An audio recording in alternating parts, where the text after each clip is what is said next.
we are very grateful this morning to have our guest speaker with us. I don't know if you remember, Zan Nelson spoke to us last year, and she recommended this wonderful woman to come and speak to us today.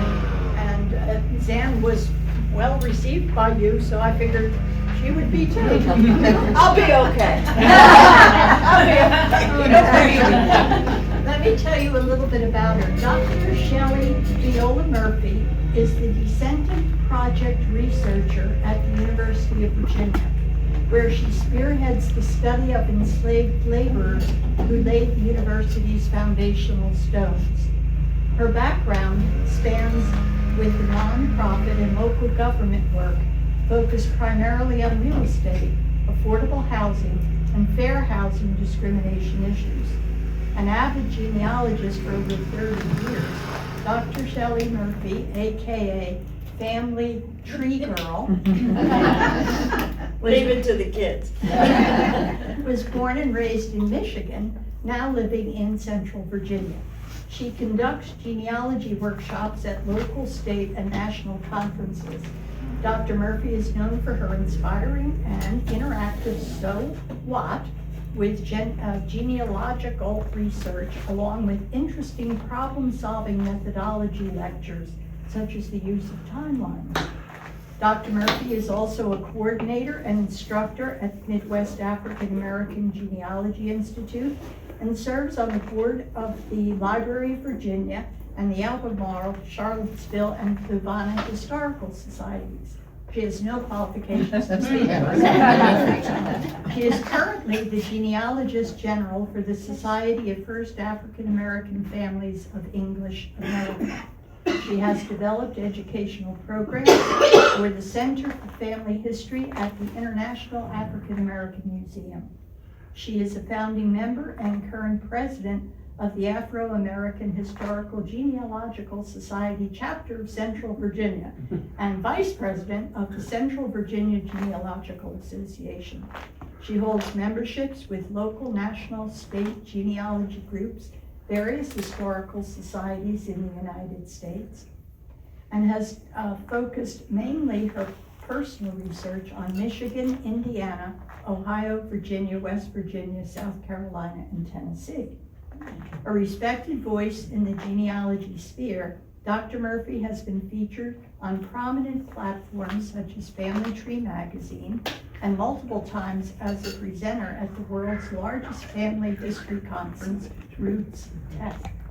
Her insights on tracing African American roots were showcased on CNN with Victor Blackwell and the Today Show with Craig Melvin, reflecting her expertise to a global audience. So it is my pleasure to introduce Miss Dr. Murphy. So anyway, thank you for having me. And I do want to update a couple things. My term with the Library of Virginia just ended June 30th, so I served 2 terms for the library board. But I'm also a trustee for the international, so I don't just do African American research.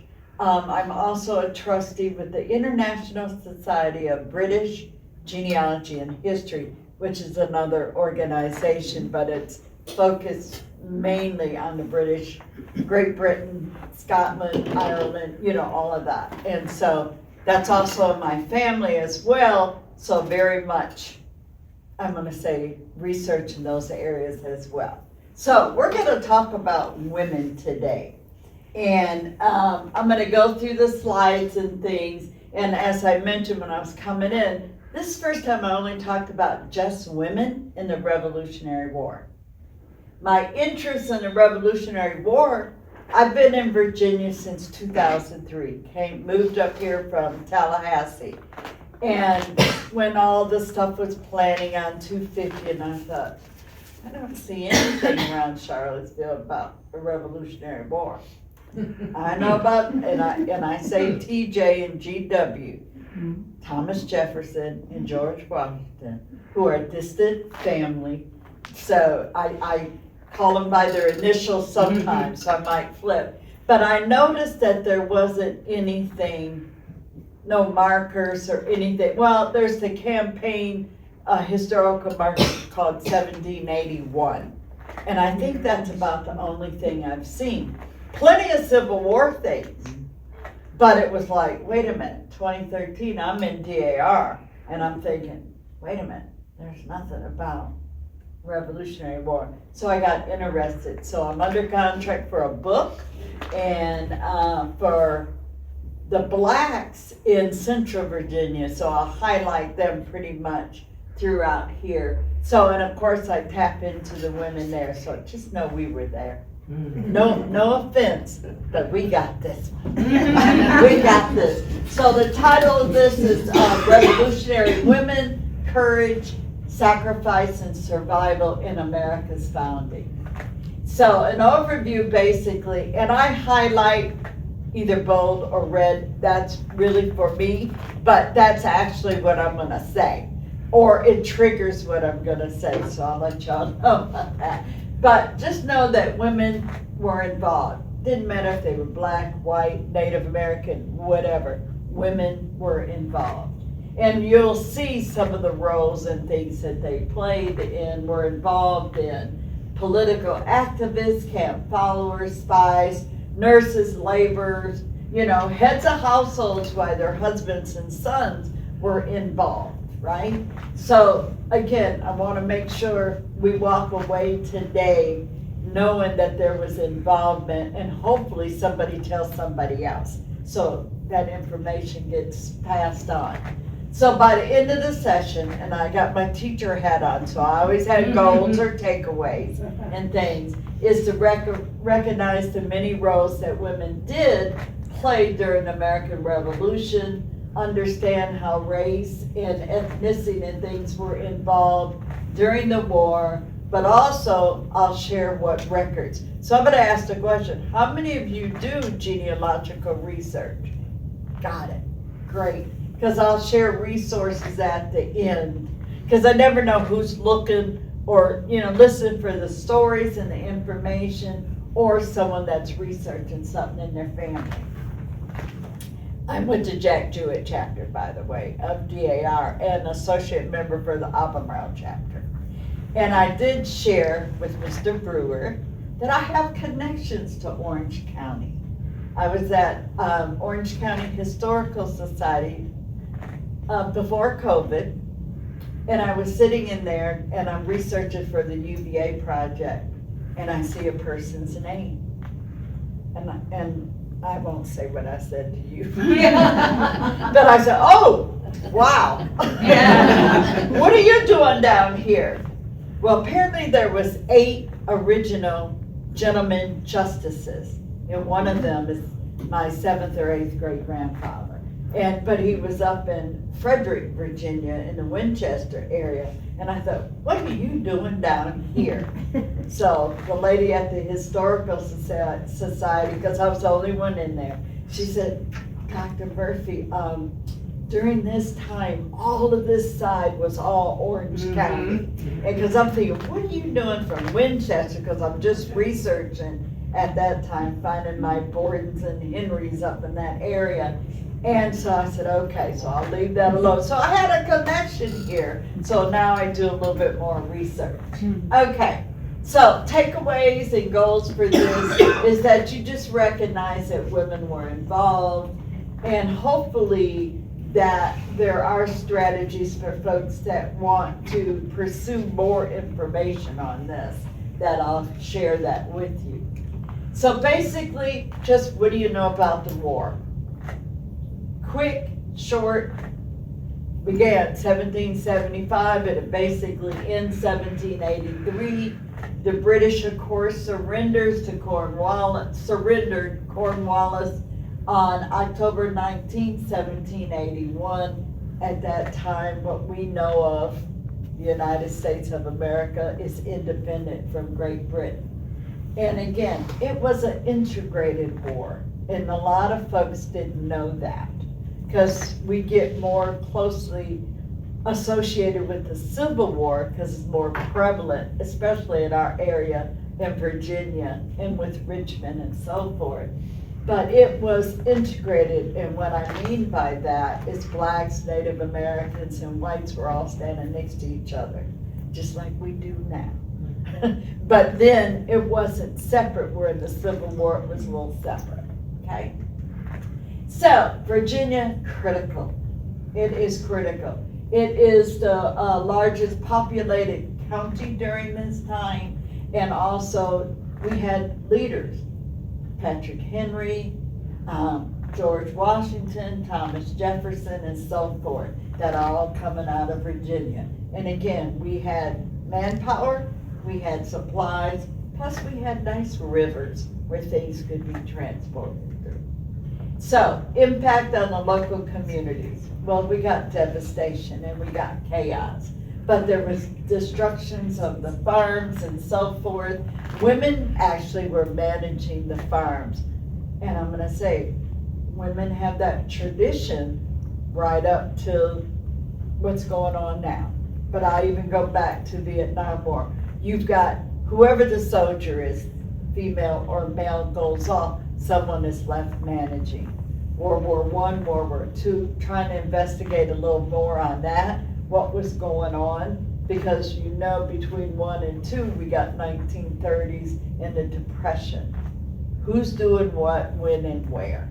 And of course, I'm not in Virginia. You know, I'm being raised in Michigan in the 50s, 60s, and so forth. So again, my perspective is going to be different than my mother's. My mother is okay with the AC being out. They didn't have lights until she was 16. You know, so she's fine and content as long as there's a fan going, where that doesn't work well with me, you know, and stuff. So anyway, there's a lot of migration that also happens, you know, to communities and areas throughout Virginia. Virginia has been very interesting, and I actually moved to Virginia in 2003 because most of my research, I didn't know about here locally in Central Virginia area, but my closest second great grandmother was born in Jefferson County. What we know of is West Virginia now, but it was Jefferson County during that time. So everybody knows where Jefferson County is, and I guarantee you, every one of you know if I name one of the cities that's in Jefferson County, and that's Harper's Ferry. So that is Jefferson County, Virginia, and as far as I'm concerned, West Virginia is still Virginia. They don't like that, but that's what all my research is prior to the Civil War. Up there, I had free colored, whites, ancestors all throughout there. Actually, hopped out of Loudoun County and go into Jefferson. Okay, so for the UVA research, I cover Albemarle, Buckingham, Louisa, Fluvanna, Nelson, Orange, and Rockingham. It's like the research area for the UVA project. And the goal there is to find descendants of those enslaved laborers that built the university, basically starting with TJ in 1817. And so a gentleman named Ben Ford did a spreadsheet where he went through the financial records and everywhere the university, which in the beginning was not called the University of Virginia. I had to learn this. It was called Central College. And everywhere money was paid, that's how he built a spreadsheet and who was involved, this, that, and other. So I work off of that spreadsheet and tons of other things. So again, it's successful. They put up a multi-million-dollar memorial on the grounds of UVA. And it spans to all of these counties and even more. And so it's just been, I'm gonna say, just been my pleasure of the reconnecting, either on descendants of the slaveholders or descendants of the enslaved. It's just reconnecting because most people just didn't know. A lot of folks get to Civil War time and they don't think about colonial times. But everybody that was alive then got mamas and daddies and grandparents and so forth prior to that. So, key area for the Central Virginia area, I'm noting Monticello for the UVA, but you've got Montpelier, you've got other places as well. And again, a lot of supplies and routes throughout the Piedmont area. So even though we didn't have specific battles or anything, there was a lot of engagement and participation. Louisa County supported the militia. You got Point of Fork and Fluvanna, which was an arsenal that was taken by the British. And then you got Albemarle Barracks, and I'll talk a little bit more about that. Well, so Orange County, again, Culpeper Minutemen and folks from this area definitely participated and involved. You got folks locally from the county here involved in the Great Bridge. And I will tell you a little side note, doing this research, and I don't know if you ever heard of Andrew Lawler, the author, and the name of his book is called A Perfect Frenzy. And Lord Dunmore, Black Allies. Andrew Lawler is white, lives in Asheville, did this research, global journalist, so forth. So anyway, he came to Sharsville, was at Jefferson School, giving a talk. So I'm interviewing him. And his book is all on Lord Dunmore, which is John Murray, Scottish. And so I handed him a paper. I said, oh, by the way, you've been talking about my cousin quite a bit. His mouth dropped, and I said, yes. I said, that happens to be my little cousin. I've got a couple Scottish lines coming out of Virginia, but from Scotland. But anyway, it is a good book to read because Virginia didn't like Lord Dunmore, and that was the last royal governor that we had. And I'm saying as now I'm a Virginian.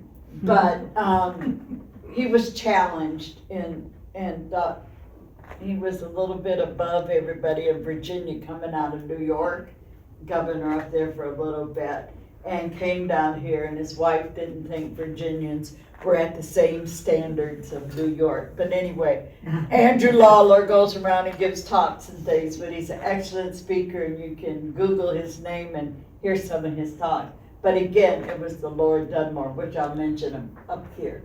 So again, you got a committee of safety that's in Orange County. The courthouse served as a militia center. You got James Madison, of course, Montpelier involved in things that are going on.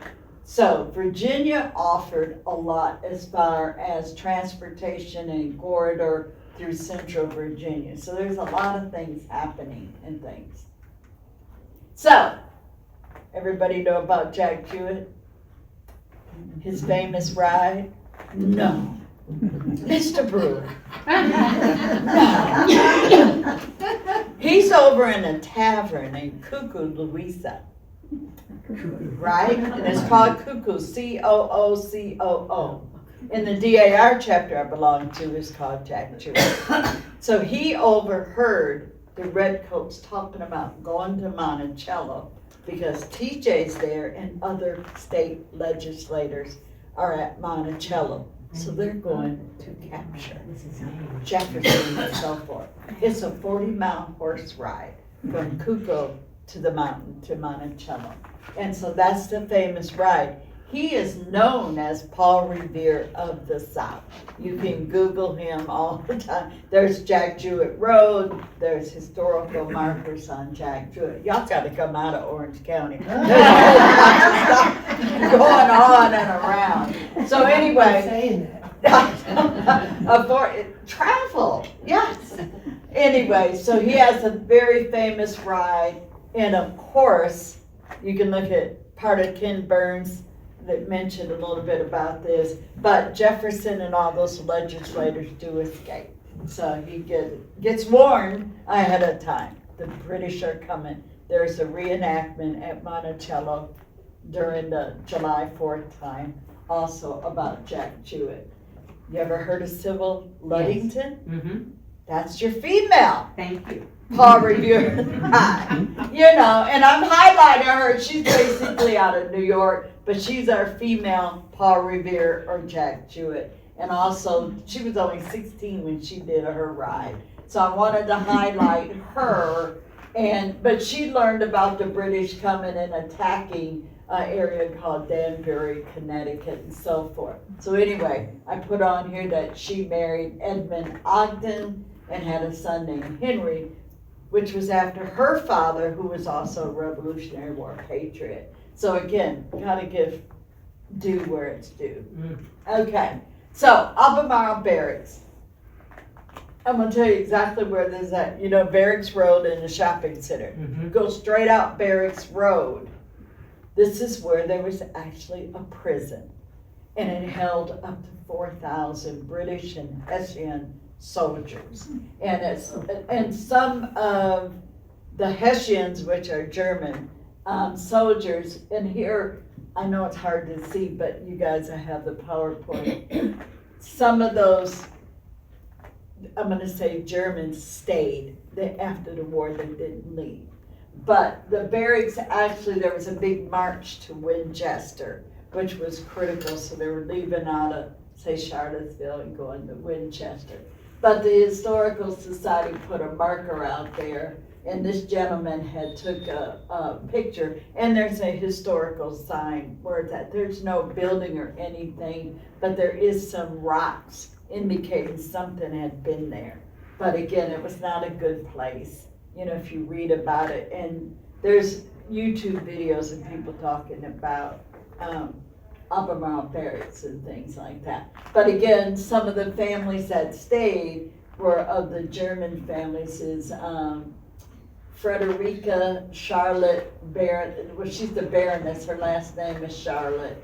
You got Bowen, her maiden name was Mayo, prominent surname Mayo. Oh, they got it.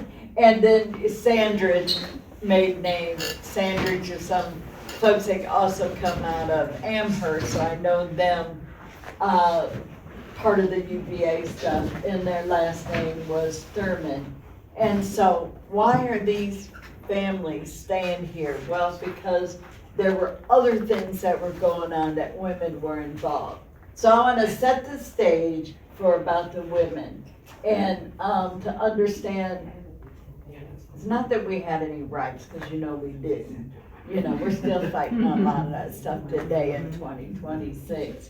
But again, we had family and household responsibilities, economic contributions based on things we did as women, and so forth.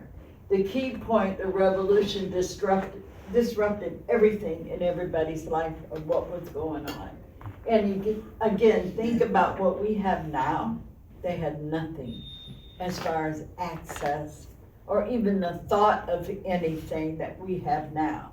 And I think of my AC being out. Well, for years and years and years, people didn't have electric. My nice little gas stove, those kind of things weren't there. They had that fireplace per se, you know. But again, we've got an advantage and a lot of critical things. Hopefully I teach to my students in genealogy is don't bring your 21st century thinking trying to understand what happened back here in the 18th century and so forth, because it'll make us go off track and so forth. So how the war changed women's lives, and I'm highlighting African American, Native American, and white. So you'll see in some of these fun AI images that I prompted to create to recognize that it was all women.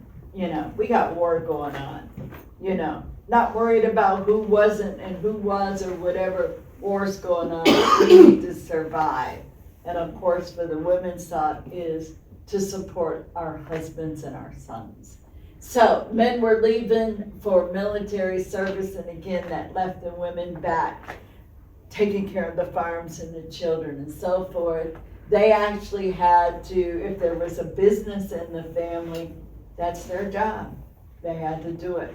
World War II, who was working in the factories? It was the women and so forth. So you had shortages of things, you know, supplies and things for them. Of course, prices went up just like they do now. You had to care for the children and also extended family. A lot of times I think this is when communities come together, when there's chaos, not just tragedy, but chaos or a threat towards them. And again, you got a lot of families that are displaced and things at this time as well. Political activism was involved in everything. They even, this was amazed me, they boycotted using the British goods that were here. And I'm saying not just Virginia, but general. Boycotted using the British goods, which again, you know, who's cooking, who needs this, and this. So they also produced and promoted homespun cloth. They wrote letters, they shared news, they supported any other boycotts and petitions that were going on. They helped raise funds. I want to say TJ's wife, I think she raised like a couple $100,000, if I remember, something like that. So she also, I believe, don't quote me, but I think she's recognized as a patriot per, say, Daughters of the American Revolution or Lineage Society because of raising money. And also, they encourage their men to serve. Now, I know I'm the only girl, I have 4 brothers. There's no way my daddy would tell me not to go. I would be in the service standing right up there with a gun. That's my upbringing, you know, and stuff. So being a female or a girl, I was always, just because you're little and you're a girl doesn't mean you can't do this, that, and other. So that's what my dad, he didn't want me to grow up not having the benefits that they had. I don't know where he got that from, but it was great. I mean, it was good for me, and I raised my daughter the same way. You know, husband might not like it, but, you know, very independent and so forth. So there was the Daughters of Liberty, which I didn't know about. I knew during Civil War, but I thought Daughters of Liberty during the Revolutionary War. So they organized 1765, and again, they're protesting about the increase on the taxes and so forth. So they want to support the patriot cause. The patriots are going to be, I'm going to say, on the American side. Loyalists are going to be supporting the British. So they are acting counterpart, female counterpart to the Sons of Liberty, Adams and them, so forth.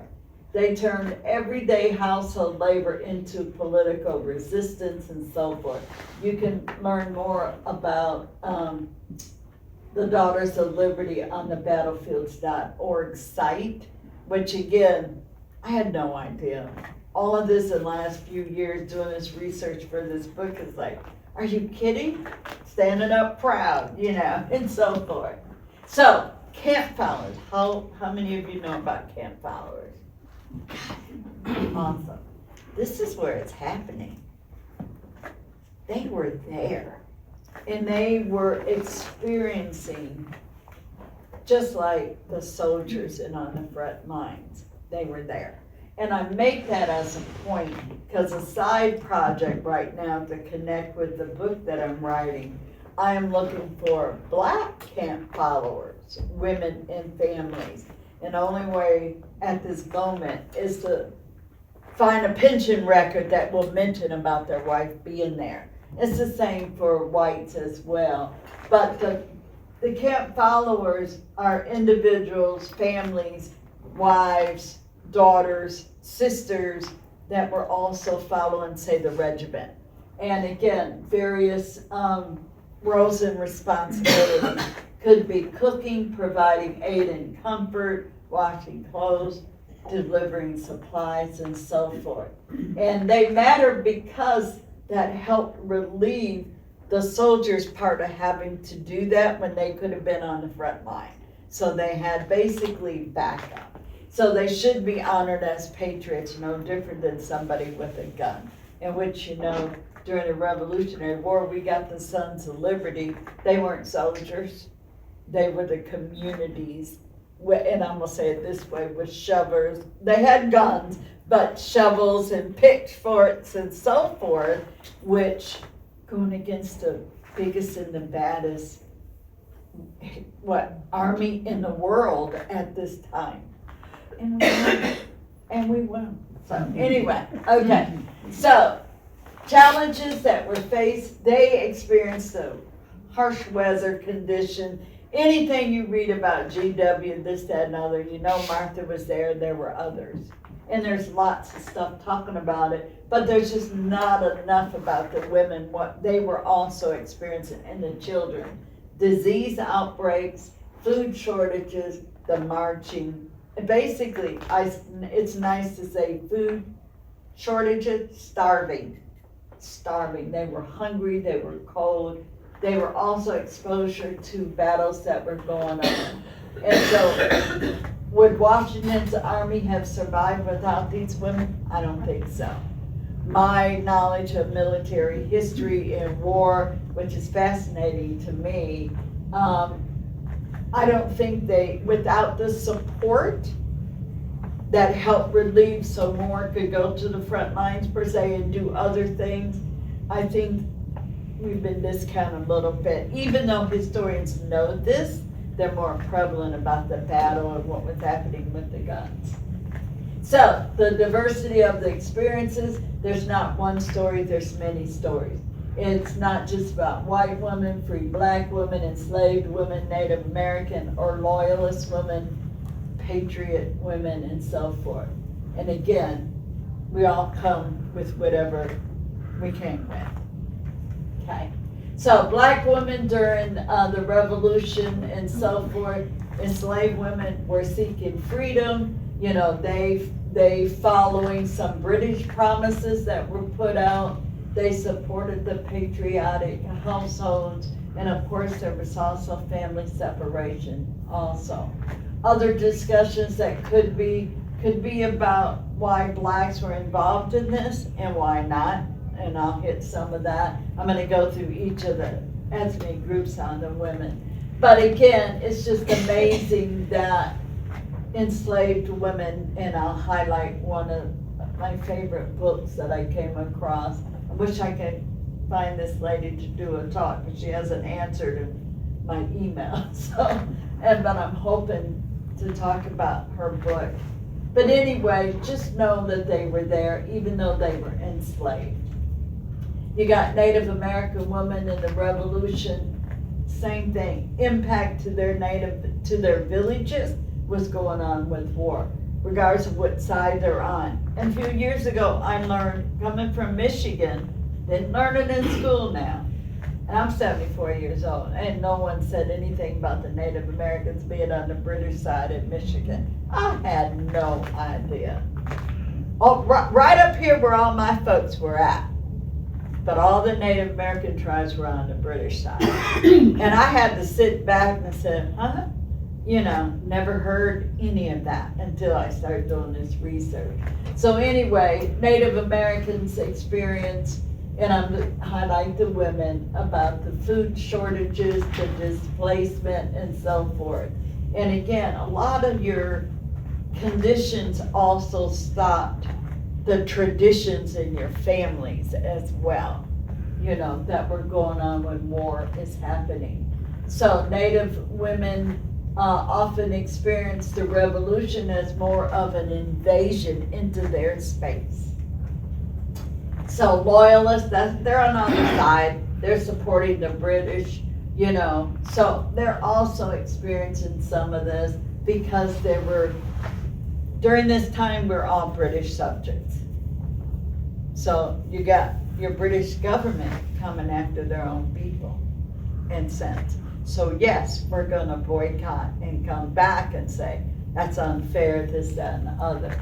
So again, with the loyalists, you got refugee experiences, you got family divisions and things like that. Property, same things happening. Loyal to the crown, you know, you're gonna have separation and all kind of things that happen. Loyalist records do often contain information about women as well. So During the war, again, their exile, their migration, the family divisions. I love the AI images when I'm talking to Chat GPT and this is what I want. I want a woman, I want a ship, I need the flag to be there and so forth to create that. But again, also we got television. Ken Burns just did a fabulous, whole documentary on American Revolution. There's several out there. And there was highlights on Netflix and Amazon Prime. You could just put American Revolution and you'll have tons of stuff to watch. Okay, so challenges again faced by the women, they are all shared in the hardships, just like the men. Also, they became widows. So a lot of husbands were killed. Poverty, disease, there was violence, there were raids going on, losing some of their property if the soldiers came in and took over and so forth. Long-term effects, they had to go through pension applications, they had to make claims just like the men, or if their husband died or sons or whatever. And then of course some people left the area and migrated to another area. So, Miss Martha, y'all know about Miss Martha. She was probably the most notable camp follower there was. And I don't remember really hearing a lot about that when they're talking about GW and so forth. Her and the kids were right there. I remember Scott Foley, movie star on Not Finding Your Roots, Who Do You Think You Are? And his ancestor, which is also my ancestor, was one of the guards for GW's place. And the historian there on the episode said that Martha and the kids were right here, at the same time. And his ancestor was, and again, like a guard, like CIA or somebody protecting the president. So anyway, she was there. She helped organize aid for the soldiers, managed Mount Vernon during the war, and again, she also followed some of the regiments. That's not a nice picture of her, but that was the one that I could find that, because so many other ones are made up, and stuff. But anyway, we've heard of Molly Pitcher. She was also a camp follower. She started acting like a soldier. That picture is a rendition of her. She was following around the regiments where GW was at. She carried water to the troops. She worked right there with the guns and so forth. So there's a lot of information about her you can find on the internet. And it's Mary Ludwig Hayes, or we know her as Molly Pitcher. People have heard of Phyllis Wheatley, her relationship with GW. She actually met him, sent him home, and so forth. She was an enslaved child. They know what ship she came from, and so forth, and the family, the Wheatley family that purchased her, and so forth. But they allowed her to learn how to read and write, and the rest is history. But she corresponded with GW quite a bit. So, and I think about this because I'm researching women, I'm looking at enslaved, I'm looking at free, and then I have to say white, Native American, and so forth. Everybody's going to have a different thought, except freedom. But versions of freedom is going to be different for each of the women as well. So, why does Nancy Ward is another one. How many know about Nancy Ward? Anybody? She's exciting. I can't pronounce her Indian name, but I have a friend, Angela Raj. She is an expert on Native American and freedmen of the 5 civilized tribes. Well, Nancy Ward, and you can see her Indian name, she matters because she advocated peace during the conflict. She was a Cherokee Native American woman and protected her area where they were at. Her husband, I'll make this real cute, her husband was the chief, was shot on the battlefield That woman picked up that gun and went on fighting just like her husband. So that's how she was recognized for what she had done and what she was involved in. So there's a lot of renditions of her picking up that gun because of the stories and documentaries they're sharing what happened. And again, I can't pronounce it. Nan-Yi-Hai is how I think they're saying it. And so she led others in troops also during the battles and so forth. Good old TJ. Cousin TJ. Actually, he sent 10 of his enslaved folks. I'm just going to highlight 5 because if you know anything about TJ, maybe 2 of these names might resonate. So 5 of these enslaved folks were basically sent to provide services. Per DAR, they are recognized as patriots because they were providing service just like everyone else. And so 3 of these 5 were women. So we got 2 couples and then another female. And one of the women is Mary Hemings, and she becomes a prisoner of war. So I had to get to AI and say, okay, I need a black woman, which I got her too dark. And I'm going to tell you why, because we all should know who her daddy is. She's also the older sister of Sally. So, and that means Martha's other half sister, Martha Jefferson. So remember, Sally was TJ's wife's half sister. So she's going to be a little lighter skinned than that. So I got to go back to AI and say, make her a little more lighter, because I guarantee you someone that's familiar with this, because like, she's not going to be that dark. But anyway, she was born about 1753, Charles County, Charles City, Virginia. And again, she is Sally's oldest sister. I believe she is the first child in the family. She was brought to Monticello after 1774 when John Wells' estate was divided up and so forth. She takes on the Bell surname, and you'll know why in a minute. Anyway, recognized as a patriot in 2007, and during 1781, that's when she was a prisoner of war. So that's why I got the red coats, the bars, in prison. So, a little bit about her. Thomas Bell, basically, white man, requested Mary for TJ to basically sell Mary to him. So anyway, they get together, they have children, and they live together. Think about this. This is in Virginia, and you've got the white man and the black woman in the house, like white folks, couples happening. Nobody bothered her. They didn't mess with her. So anyway, there's background about Thomas Bell up there, and I know you can't see it, but he was a planter in the Charlottesville area and so forth. So they were common law living together, even though we probably didn't have common law back then during that time. But once Thomas Bell got with her, he basically freed her and acknowledged they had children, plus she already had children and so forth. So after Thomas Bell died in 1800, she's the widow, and there's court documents and everything. She actually lived with some of her children and grandchildren in the city of Charlottesville until her death, right on Main Street. Okay, so there is a legacy on her. What's on the right-hand side is what's in DAR to recognize her as a noted patriot.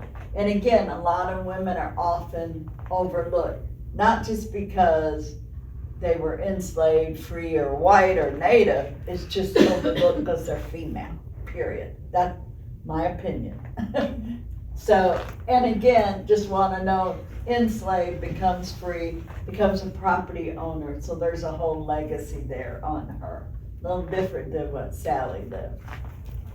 Okay, these are descendants of Mary Hemings Bell. They are also in DAR. There is a chapter called the Mary Hemings Bell chapter up in Northern Virginia. So again, I know the lady on the right, those are sisters, but Robin Reeves Burke is her name. And again, recognizing they had not heard of none of this. So when they tapped in to that ancestry all the way to Monticello and so forth, it was exciting for them. So, and again, think about the enslaved woman. She's separated from her children. She gets captured by the British, right? They're in Richmond, not at the mountain. And I'm gonna say this, people living at that mountain, that was black space. I don't care what anybody said. You got 601 folks on there and they're not white, and you might have 10 or 12 white, that is black space. You got 600 some people up there that is running that whole farm and the whole 9 yards, plantation, whatever you want to call it. But again, when people get sold away or separated, then you got different conversations happening. So there are records that document her being there, and TJ gave Mary's older children, Daniel and Molly, to family members, just passed them out per se.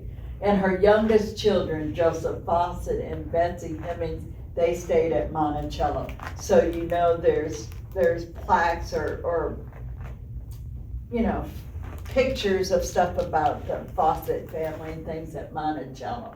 There's a descendant group out there called Getting Word, and it's all of the descendants that have been documented back to folks that are enslaved at Monticello, just like they have at Montpelier.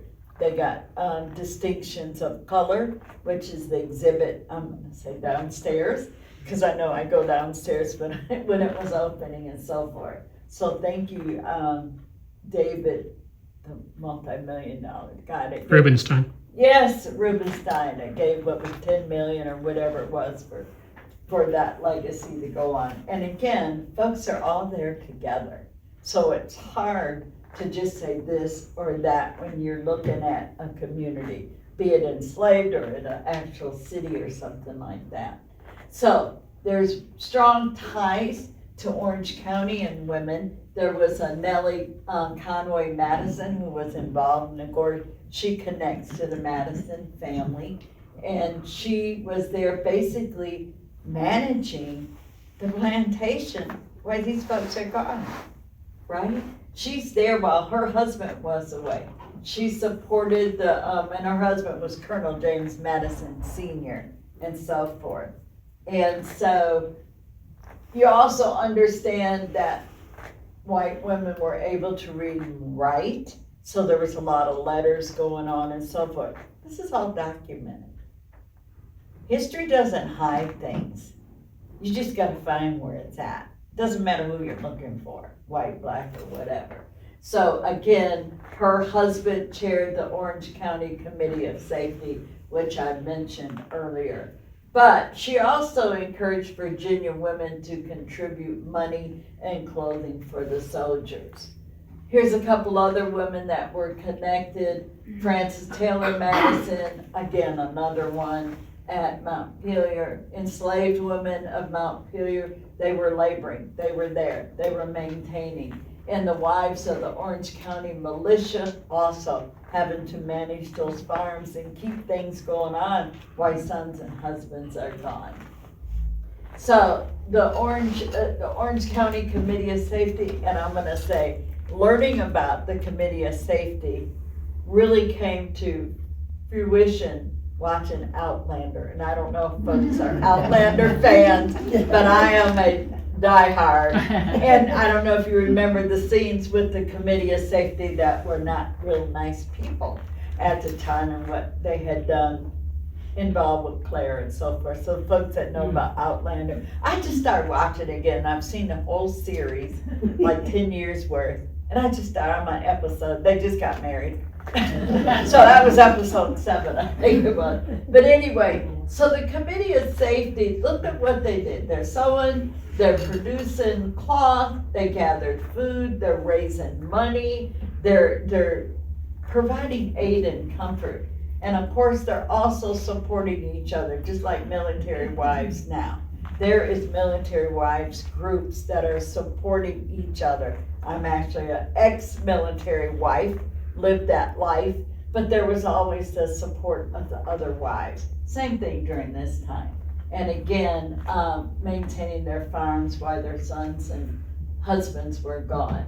Montpelier, of course, you had the enslaved women. They had their duties and responsibilities, pretty much the same.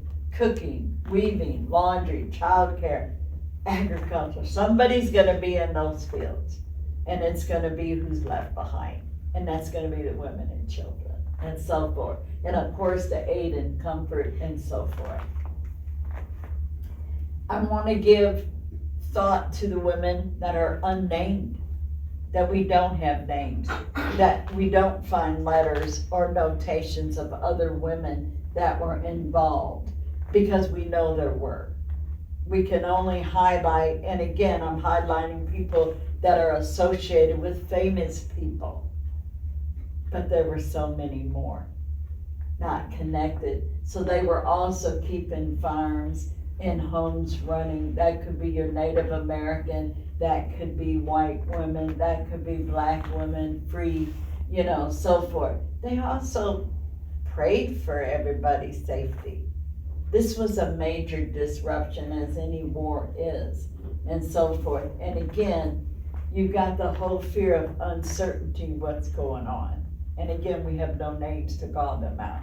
So I actually have a book, chapter in my book donated to the unnamed soldiers in Central Virginia. And, but again, they need to be at least considered. So, how do you find these women?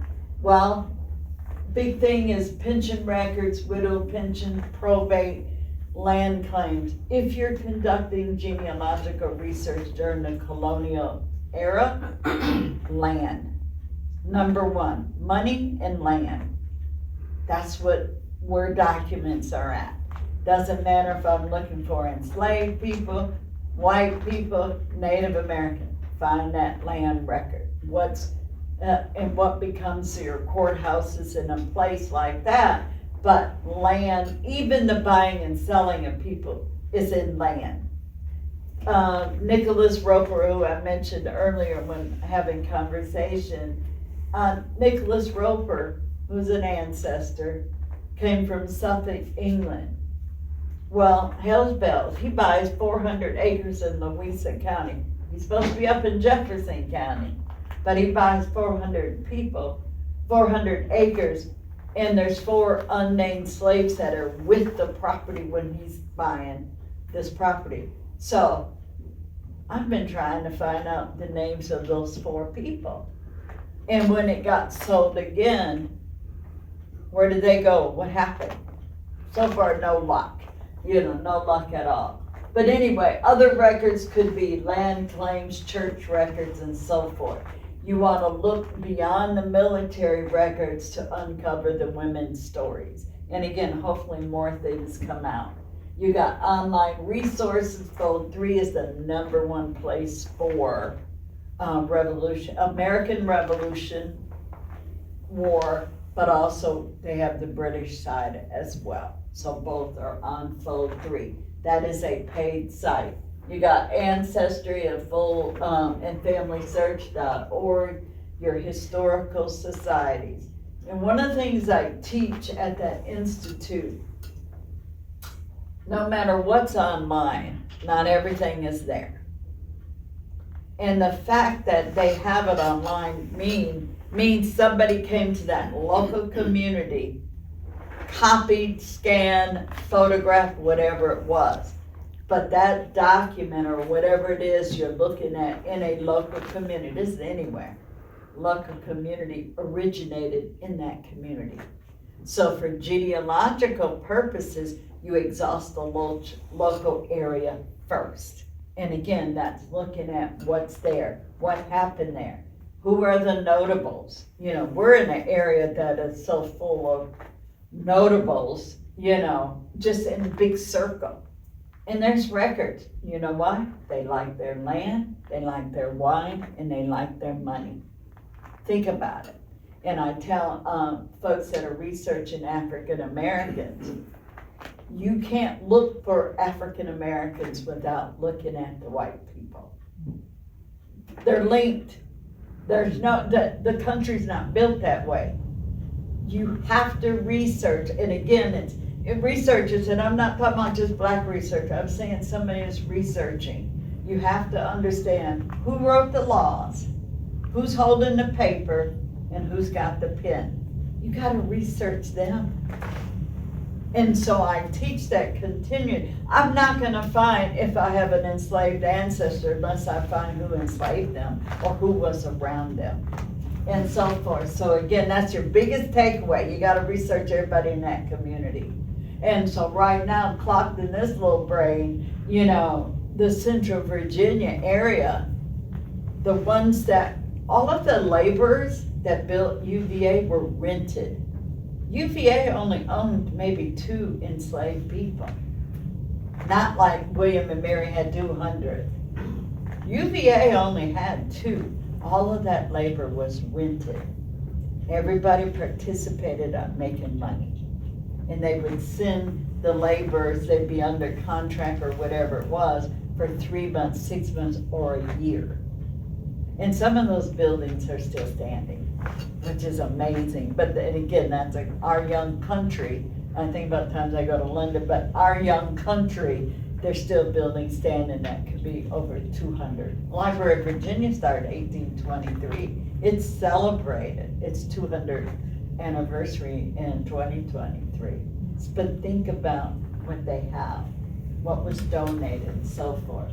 So again, you're looking for the lineage societies as well, which they have criteria. You got genealogy groups in Central Virginia. We have a plethora to be able to tap in and network with folks. And of course, there's books, there's stories, there's periodicals and so forth.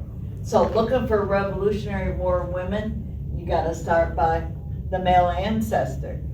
Because a woman is not running around here free. Women are gonna be married at 12, 13, 14 years old. That's the life, you know? My mom was 16 when she got married in 1947. That was standard. Wasn't anything unusual. She's coming from the country, daddy's coming back from the war. She don't know what's going on in the city, and he's a city person. That, you know, that's why I said, and lights at 16, so if lights go out, okay, she's fine. We got candles or flashlights, you know. But anyway, so you want to identify who's around her, spouse and children. Locate land records, any public records, search for anything that's in a pension, and then start reconstructing that household and then the community around. So at that Genealogy Institute, 2 of the classes folks take is how to research a community. What do you need to know about that community? And that community could be like Lake of the Woods, or it can be all of Orange County type thing. I'm at Lake Monticello. I don't know who's bigger, Lake of the Woods or Lake of the Woods or Fluvanna. And the reason I say that, because half of the county population is Lake Monticello. And there's 26,000, over 26,000 for the whole county. So over 12,000, almost 13,000 are in Lake Monticello subdivision. The same developers started both. Over here, awesome. So intent was solved in the 70s as well. Okay, I should have known that by looking at houses, you know, because you can see that, which was nice that we all had an array of builders. Mm-hmm. So not everything is cookie cutter. So anyway, so you also want to look for, within a pension record, think of that personal testimony. That's the voice on that application that's answering those questions of somebody that was there. Or it's an individual person as well. And then, of course, again, you're going to reconstruct the household. So in conclusion, so I must have missed the slide, because Karen Cook Bell, Running from Bondage, is the book I mentioned. So I don't know if I skipped the slide or whatever. that talks about Black women involved, and she highlights the women. Why I bring this up, in Karen Cook-Bell's book, she notes in her research that more enslaved women were running free more during the American Revolution versus the Civil War or any other time. And of course, first question, why? Nobody was paying attention. Civil War, they got a little bit smarter. They were watching those women. And she highlights women pregnant and carrying a toddler, escaping for freedom. And of course, freedom in the stories that I've read so forth was to get to the British side because of them offering freedom, Lord Dunmore's proclamation and so forth, which again was a major disruption. I mean, GW was mad because Lord Dunmore, governor of Virginia, says, all you free and enslaved, free, indentured, or enslaved, you come fight for us and we'll free you. That's a major disruption. And of course, folks were fleeing. And as far as enslaved at the time, it didn't matter about the place or a principle. It's just who's gonna give it to me first. And it was about freedom, not about location, this, that, and other. And that's what they were after, because they knew coming here, the difference between being enslaved and not being enslaved. So again, key message that the American Revolution was not solely a military struggle, because we got stories of women who sustained families, communities, and also the armies and the nations being involved as well. And their experiences tell us that there's more stories to be told. So if your Revolutionary era female ancestor could tell one story about their experience, what do you think it would be? Those descendants of Nancy Ward, they know in that Cherokee Nation, they know that story. Chief gets killed, she picks up the gun and she's fighting. But that happened with women, I'm gonna say, on the American side as well. You had women dressing up as men and fighting. Some women was not revealed unless they were killed, that they found out they were a woman dressed up in soldier's clothing and so forth. So, my little quote, Freedom Road was walked by many feet, but some were never credited for the miles that they gave. That should include the women, not just enslaved folks or white folks.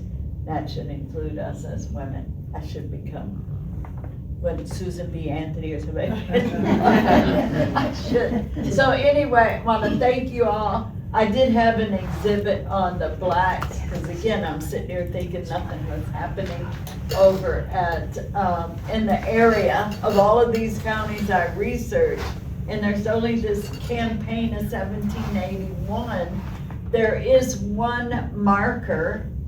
There is a Jack Jewett marker, Albemarle Barracks marker, and then there Shadrach Battles, who was Albemarle County. There is a historical marker about him.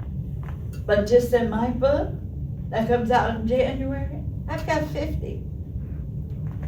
That's just me. You know, and you know, as soon as it comes out, they'll say, well, why did you add so-and-so? Well, if I don't see them, I can't add them. And I was just trying to think, you left out a whole population in the narrative just in the Central Virginia area. And so hopefully, you know, I hope I'll do another book, but oh my goodness, this is not my forte. You know, but I've learned in learning so much doing it. But again, because one of the guards, which I must have taken him out, because one of the guy's name is Johnson Smith. He was black, was one of the guards at Albemarle Prison. And I thought, wait a minute, got a fabulous AI image of the blacks.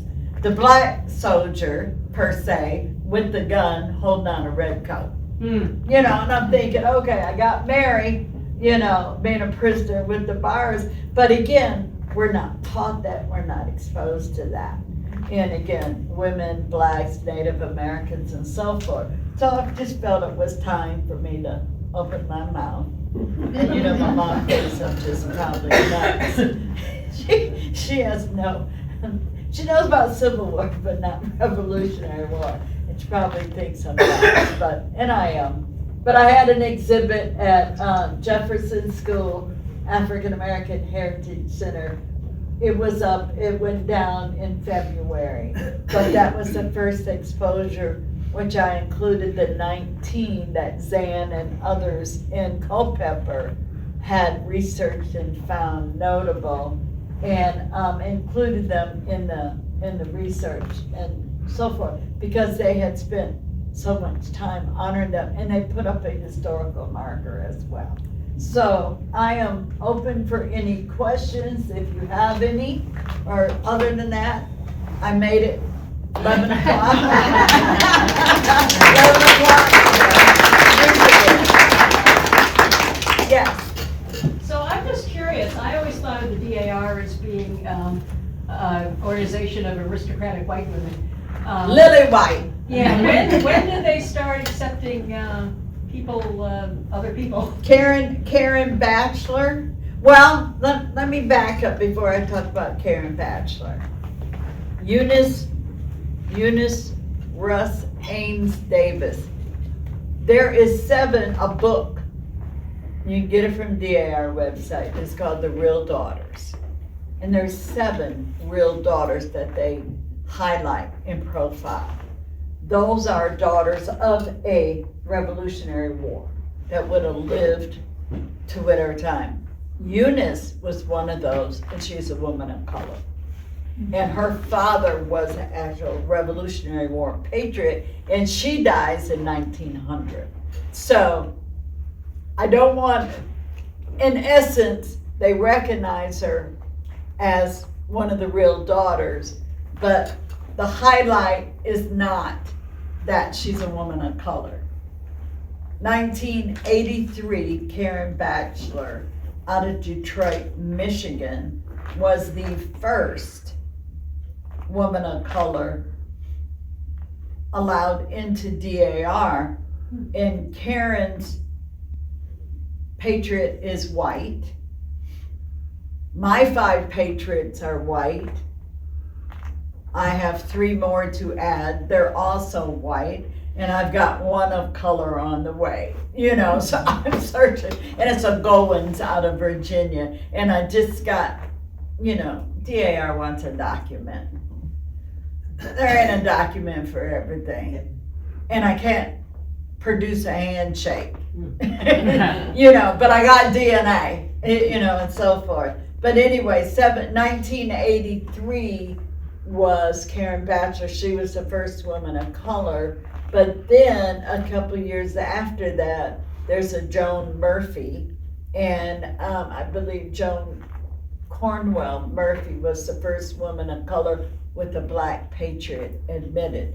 So I'm going to say right now that there's almost 200,000 daughters, and there's maybe 200 to 250 of the 250 women of color. Oh, wow. Part of DAR. And so, and again, my mother, once I got in off of her ancestor, I got her and my daughter in, did their applications. So it's growing. And again, it's really about the research, because there's probably more women, period, just women, because in that society you have women that are handing that information and knowledge down to the next generation. And some families didn't have that to hand down, even though they might have been connected. So the oral history, we can document somewhat, which is critical, unless something is recognized. In 2008, and I know what I did, I took all those slides out.